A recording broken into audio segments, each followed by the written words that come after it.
When it comes to 3D Mario games, Galaxy 2 is kinda like that abandoned fourth child that Nintendo didn't really want to have. Don't worry Galaxy 2, I'm coming back with that milk. Mostly everyone liked the original and well, we ain't got nothing else, so let's just hit that good old copy and paste. Releasing in 2010 for the Wii, we got all the same stuff that made the original memorable. The planets, the music, the motion controls, and well, we gotta add something new, so here's Yoshi. Everyone loves Yoshi. And you know what? For as blatantly lazy as the game's concept is, it went over well, selling a little over half of what the original did, with many, including myself, in some areas at least, preferring it over the original. It was a great game. So, why does Nintendo hate it so much? Yeah, I know it can seem a bit out there and like, what is this guy talking about? This is one of the biggest Mario games like ever. But thinking about it, why doesn't it get referenced nearly as often as other games in the series? Why wasn't it included in Mario's 35th anniversary collection when the original was? Like, come on, it couldn't have been that difficult. Why was the 3DS version never released? Why was the... Wait, 3DS version? What? It turns out Mario Galaxy 2 has a much more storied history than you may expect. Kinda ironic for a game without a story, huh? A game that was originally planned to be entirely different in concept, contains some more controversial content, and maybe even be on a completely different console. Super Mario Galaxy 2, as it exists today, was not supposed to happen. And through uncovering the story behind it, we can gain a much clearer perspective of why Nintendo might wish it didn't either. And I think it can all be traced back to one game. A game that, funnily enough, would never actually come out, but that's besides the point. This is Super Mario 128. Now, what is this, you may be asking? Sounds like the name of literally every Mario fan game ever, but this is actually part of a stash of files that Nintendo probably wishes to cover up. And if we're going to be getting into classified info like this, the Nintendo ninjas are going to be coming after me. This video is going to need some backup. We're sponsored by Dungeon Fighter Online, a 2D MMORPG with retro pixel graphics, where you can join action-packed raids and dungeons with players all over the world. And like Galaxy 2, the story of this game is pretty interesting too. DFO is literally one of the highest grossing games of all time. It's been played by more than 850 million people, yeah. And I think I know the reasons why.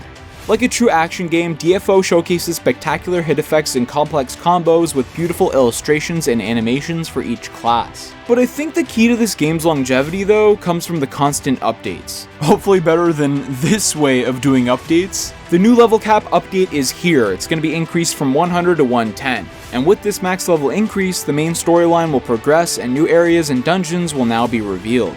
But the best part is if you download the game with my link in the description and use the code, you could get 10 life tokens, 50 of Remy's Sparkling Touch, and a funky avatar set that includes a hat, face, torso, and bottom. You're definitely not going to want to miss this. Click the link in the description below, check out Dungeon Fighter Online, and I'll see you there. Yes, Super Mario 64, the first 3D Mario game, was actually going to have a sequel to it much closer in name. I mean, with Nintendo's amazing reputation in this regard, would it really shock you? Bro, imagine if this came out and all the YouTube speculation videos nowadays would be clamoring for like Mario 8192 or something. At E3 1996, just after Mario 64's development completed, series creator and now officially titled Head Nintendo Creative Fellow, no, I'm not joking, Shigeru Miyamoto revealed that a sequel's development was already underway, and would likely only take a year and a half to complete. They had many other ideas that they wanted to implement and would try to utilize more of the N64's capabilities. Hopefully not being too ambitious though. Things would go quiet for a while, however, giving these scarily similar vibes to the whole Pikmin 4's quote, almost done development situation. But unlike that game, we'd at least get an update here, with Miyamoto later saying that it was still in development, but they wanted to finish Zelda 64 first. Now this made some sense. Why do 2 Mario games first instead of one of each, especially since it was set to only take about 6 months to complete, which ended up turning into a year and a half. Yeah. This unexpected twist of events likely completely changed the course of 3D Mario history, as the fabled Super Mario 128 project stayed sitting on his desk for all that time. Some thought at this point that it wasn't actually real. We'd wait and wait and wait, but finally at Space World 2000 in Japan, a new prototype for the game was shown, that without knowing it at the time would probably be the biggest catalyst behind why Super Mario Galaxy 2 is in the strange state that it is today. This game had 128 Marios running around the game board, grabbing blocks and pushing each other off. It looked ambitious, but could have been thought of as a tech demo to show off the capabilities of the GameCube, since, well, too much time passed for this to be on the N64 now, huh?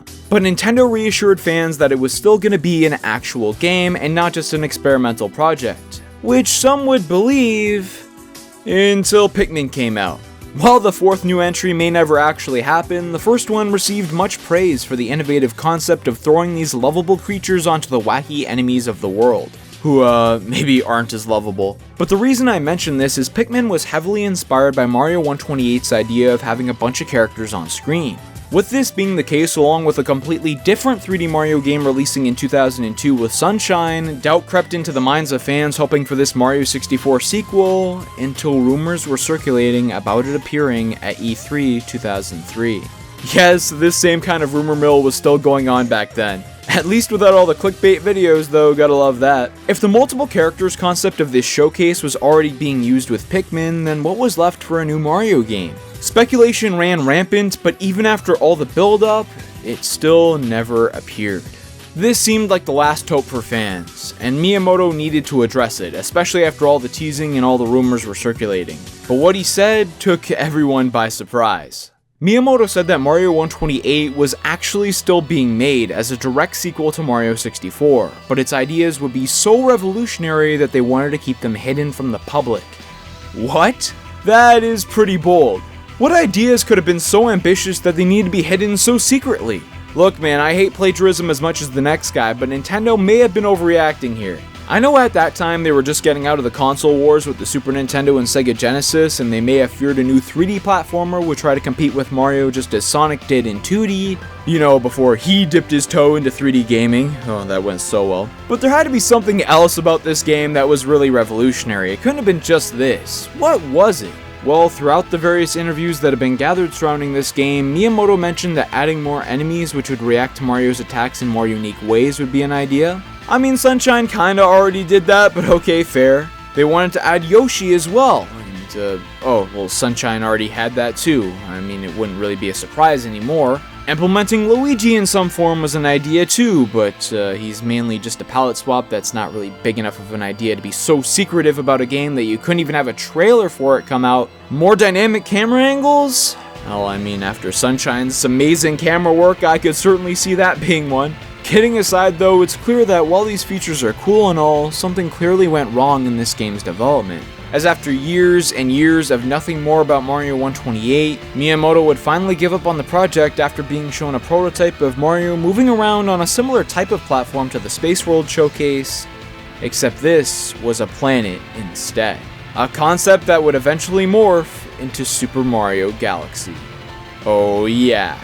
And it's with this game where I truly believe that we see so many of these truly secretive ideas come to life. We got almost all those things they reported, but there seemed to be so much planned that just one game wasn't enough. We needed more. Super Mario Galaxy, while being pretty experimental, was a great success. Like any game, it has its haters, but like Odyssey in the modern day, there's so much about the game's concept that just leaves fans wanting more. Mario is in space now, he can do pretty much anything, there's no limits. And the fan art, no not that fan art, and ideas crafted by the community were truly a sight to behold. And for Nintendo, not only would they have the potential here to finally implement many of the ideas they've had in their back pocket since the N64 days, but also make a ton of money in the process. Something they really like to focus on today. And it's because of this success that Miyamoto and the team originally wanted to release an updated version of this game called Super Mario Galaxy More, also referred to at times as Super Mario Galaxy 1.5. Oh god, I'm getting scary Kingdom Hearts title vibes from this. I don't know if 1.5 or 128 would have been worse. The plan was to re-release the same game with some reworked levels, hopefully this one was included in there, along with the scrapped ideas from the original Galaxy game, which in turn likely came from Mario 128. But as development progressed and new ideas were generated, the concept was expanded into a full-blown sequel, which was a first for the 3D Mario series. But why? Well, it's pretty simple really, and no, I don't believe it's their official reasoning of, oh, we just had so many ideas that we needed to do a sequel. I think it's just that Nintendo wasn't really up to date in the online department back in the Wii era. If you even consider them up to date today is up to you, but that's besides the point. They probably figured that it would be too difficult to distribute the DLC for this game to the player base online, and releasing the DLC physically in the 1.5 style as an upgraded version of the game wouldn't make much sense either, as you just cut off sales for the original that's already on the shelves. Who's gonna buy that one when the definitive version is sitting right beside it? And you know Nintendo ain't doing no price drops. And even so, the concept of a direct sequel was already shown to have worked with 2D Mario. Japan got Super Mario Bros. 2, the third version for all regions was called Mario 3. It was only with Mario World that the name convention changed, but even that game got a direct sequel. It was shown to work back in the day, and with the idea to make a sequel to New Super Mario Bros. For the Wii, it was only natural to give Galaxy a similar treatment.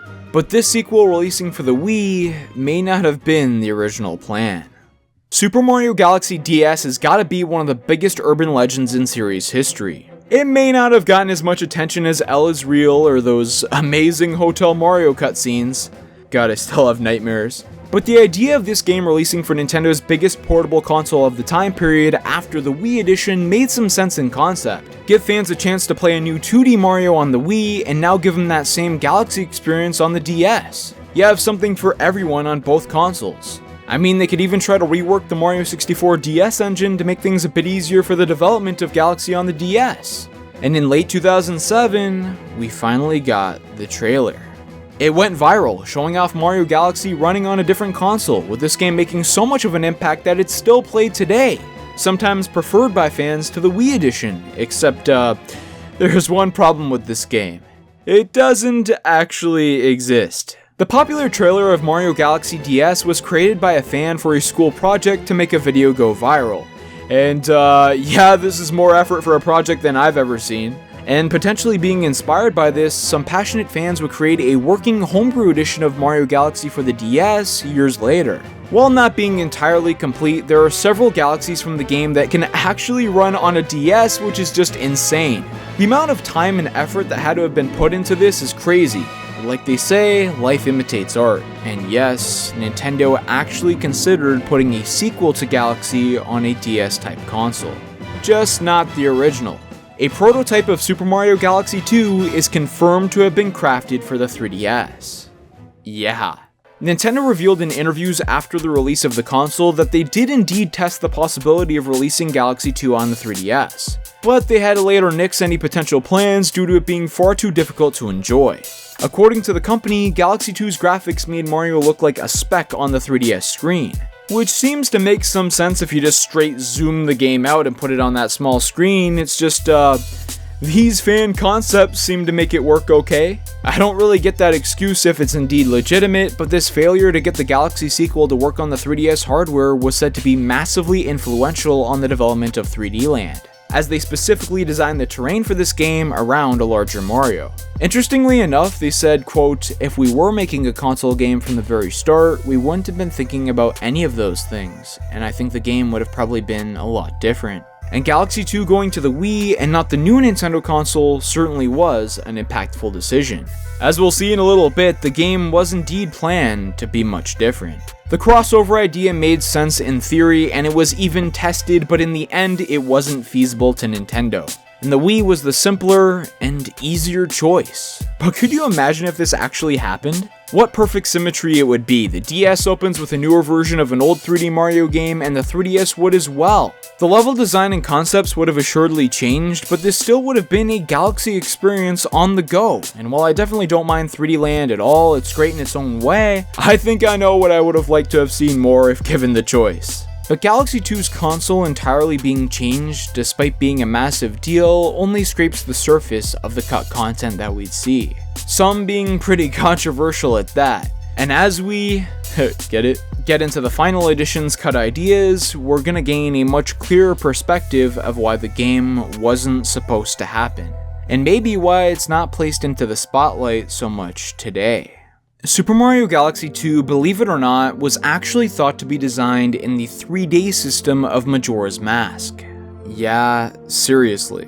If you're unaware, the Zelda 64 that Miyamoto was working on back then would eventually finish and release as Ocarina of Time, the first 3D Zelda game. Another which would go on to be incredibly successful, receiving a passionate fan base. So much so that we need a sequel. Also, since it took so long to develop the engine for this game, so we better get our money's worth. But because of development constraints, the decision was made for this game to just use one smaller game world that would have aspects reset every 3 days in-game to save time. Pun absolutely intended. And ironically enough, this idea had the exact opposite effect on Galaxy 2's development. Likely because of the several planets that would need to be created for this to work, the day system wasn't considered feasible for Galaxy 2 and was scrapped early on in the game's development. But this shows more than anything else, I feel, that Galaxy 2 was intended to be completely different than how it turned out. I mean, the game didn't even turn out to be remotely close to that system. Well, except for the Rock Mario power-up, which they totally stole from the game, but don't worry Nintendo, we'll forget about that.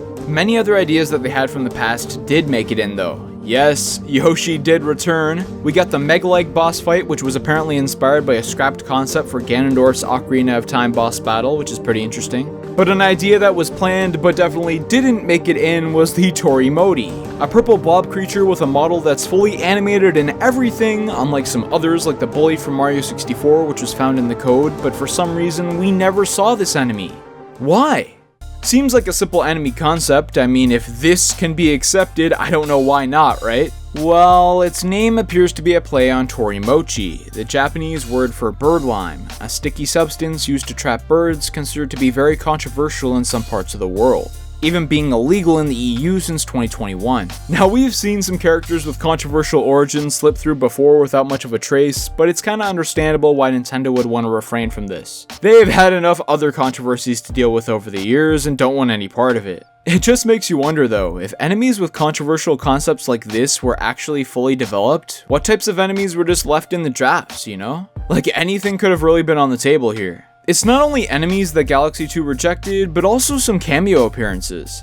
Donkey Kong and Pikmin characters were planned to be included in the game somewhere, but that didn't end up happening. I'm kinda bummed about not seeing it, but I just want to know, like, how would Donkey Kong swing on a vine in outer space? Like, how would the gravity work there? Now, I mentioned the motion controls before, and while I joke about them, being completely honest, I think they worked well in Galaxy, even though not having them be optional is completely dumb. But did you know they actually planned on increasing the amount that motion controls would be needed for the sequel, believe it or not? Yeah, kinda ironic considering the planned 3DS version would have had to omit them entirely, but I guess they figured, hey, if we're gonna be on the Wii, might as well just go all out, right? In the E3 trailer for the game, you're shown to be able to swipe away fireballs shot by King Caliente in his boss fight, which is not possible in the final release. Many more ideas were apparently considered, but thankfully removed. Look, I'm not a motion control hater, okay? I play Splatoon the right way, and I think that Mario Party minigames with them just make the experience that much more fun. But there's definitely a time and place for them, and the original had a pretty good balance. Going too much more than that's about to turn playing Mario Galaxy into a full-blown workout, but in the end, these ideas didn't make the cut. Galaxy 2 would be received relatively positively by fans, becoming the #1 emulated game in the world for 2 years straight, which I thought was pretty funny. And when Mario's 35th anniversary came around and we got all the rumors of a 3D Mario Anniversary Collection, fans got excited to see it once more. The videos are still up on the channel that I made back then, speculating about possible new features that we'd get in these remakes. Would they add new levels and concepts? This could be a pretty big deal. But then the actual reveal happened. Oh, okay, it's not really a remake, it's just a port of these games. I mean, okay, that's not ideal, but the rumors kind of set our expectations higher. I guess it's still fine, but if these are just ports, kind of strange to leave Galaxy's sequel out of it, right? Seems like an easy way to add more value to the game, and maybe get some extra sales from people who are on the fence. I mean, even the original Super Mario All-Stars contained 4 games back in the day. It would make total sense to add 4 here as a nice callback. But they didn't. Is it possible Nintendo just forgot that Galaxy 2 existed? That seems unlikely, but maybe a better theory is that just any game with a 2 in the name isn't getting focused on anymore? The nostalgic medley that plays at the end of the 35th anniversary broadcast omitted several of the other mainline Mario games, including New Super Mario Bros. 2, The Lost Levels, aka Mario 2 in Japan, and Super Mario Land 2, The 6 Golden Coins. This could be the actual reason, although it doesn't really explain why New Super Mario Bros. U was excluded, but hey, it's close enough. It just seems like this game isn't treated as completely separate from the original in Nintendo's eyes. Not different enough to completely justify putting it on the box art. People won't care if we leave out Galaxy 2 because it just looks the same as the original Galaxy. Yeah, there's plenty of new there to enjoy, plenty of fun to be had that was in the planning stages for years and years, but there was supposed to be so much more. Possibilities of a complete game style overhaul, a console change, and more. All for it to just basically be an expansion of the original. An expansion which could have literally just been DLC or a definitive edition had Nintendo's internet been up to date back then. It didn't seem like a priority for them to add, even though it could have been really easy.